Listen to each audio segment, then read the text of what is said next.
हाँ जी +1 class 3 parts के विच तुहाडा जिहड़ा कॉमर्स का पैटर्न है वो चल रहा है। मेन पेपर तुहाडे जिहड़े हैगे 3 है। The first is economics, second is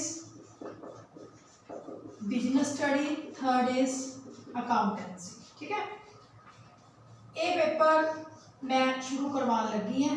ये हजे आप मैनुअल क्लासेस की वेट करांगे अकाउंट्स लई। जो मैनुअली शुरू हुई फिर इनू आप शुरू करांगे। अगर मैनुअली लेट होंदा लग्या भी नहीं खुल रहा प्रॉपर लॉकडाउन या दिक्कत आ रही है ज़्यादा लेट हो रहा है फिर आप इस वीडियो थ्रू शुरू कर लांगे। Business study relates to the studies of business. Business आप किवें करते हैं and how many type of the business organisations and what are the main regulation regarding to the business by the government। ऐसा ने कुछ टर्म्स कुल मिला के कोई बहुत ज़्यादा आप नहीं कह सकते हैं ऐसा कुछ नवा जिहड़ा तुसीं ना पढ़िया होवे। ठीक है, हुण आ गया economics. That is the something like तुसीं 9th 10th इकनॉमिक्स करके आए हैं पर जो थोड़ा +1 का इकनॉमिक्स है that is totally different from all that you have done in 9th and 10th। ठीक है, इकनॉमिक्स की है इनू स्टडी करने तो पहला आपां नूं पता होना चाहिए कि इकनॉमिक्स का शुरुआत कदों होया।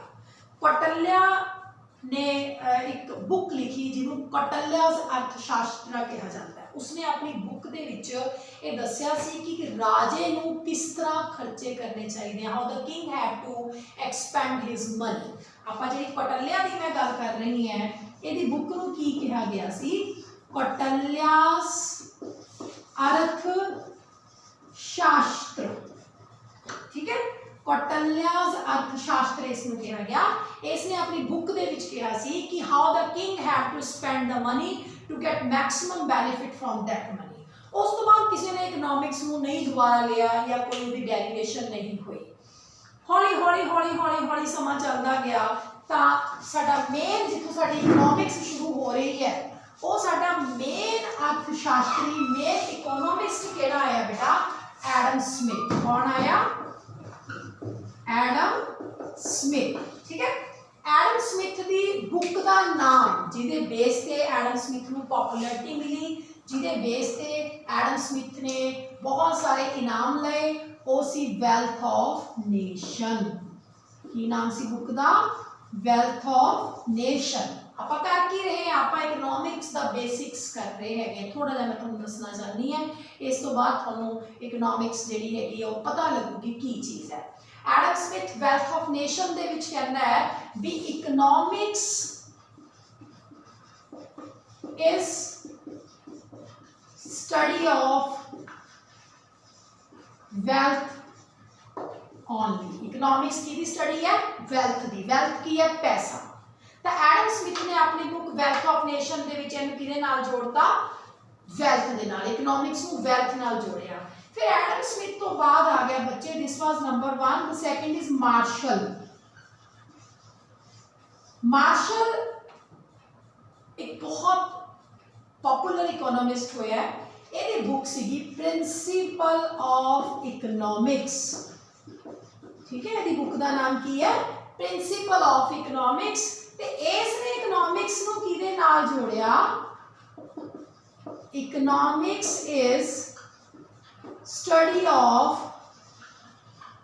Material welfare. इन्हें कहा इकनॉमिक्स वेल्थ नाल रिलेटेड नहीं हैगी है। इकनॉमिक्स किहदे नाल रिलेटेड है?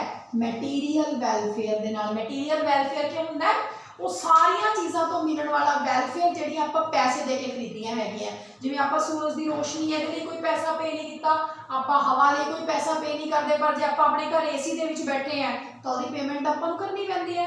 तो एडम स्मिथ ने इकनॉमिक्स को वेल्थ नाल जोड़िया ते मार्शल ने इकनॉमिक्स को मैटीरियल वेलफेयर दे नाल जोड़िया। ठीक है, तीसरा एक पॉपुलर इकोनॉमिस्ट रहा है रॉबिन्स। कौन है बच्चे? रॉबिन्स। रॉबिन्स ने कहा कि साडियां जिहड़ियां नीड्स हैं वो बहुत ज़्यादा है लेकिन जेडे साडे सोर्सिस है वो बहुत थोड़े हैं। नीड्स बहुत ज़्यादा है, सोर्सिस थोड़े हैं। इन्हां नूं मैनेज करना की है? इन्हां नूं मैनेज करना इकनॉमिक्स है। तो रॉबिन्स ने इकनॉमिक्स का डेफिनेशन की दिता बेटा, economics is study of unlimited wants and limited resources. Unlimited wants and limited resources. तीन इकोनॉमिस्ट आए जिन्होंने समय समय ते इकोनॉमिक्स ਨੂੰ डिफाइन करिया, एडम स्मिथ, मार्शल एंड रॉबिन्स। स्टार्ट कित्थों होया साडा इकोनॉमिक्स? कौटिल्या दी बुक चाणक्य, जिसनूं बहुत इंटैलीजेंट अर्थशास्त्री कहा गया, उस दी बुक जिन्हों कौटिल्या's अर्थशास्त्र कहा जाता है। एक कंट्रोवर्सी चलती रही। एडम स्मिथ, तुसीं जो इहनूं सुनोगे तां नोट कर लियो बच्चे। Adam Smith wealth of nations कहता है economics is study of wealth only. Marshall principle of economics कहता है economics is study of material welfare. Robbins कहता है साडियां नीड्स बहुत ज़्यादा है, सोर्सेज बहुत थोड़े हैं, so economics is study of unlimited wants and limited resources.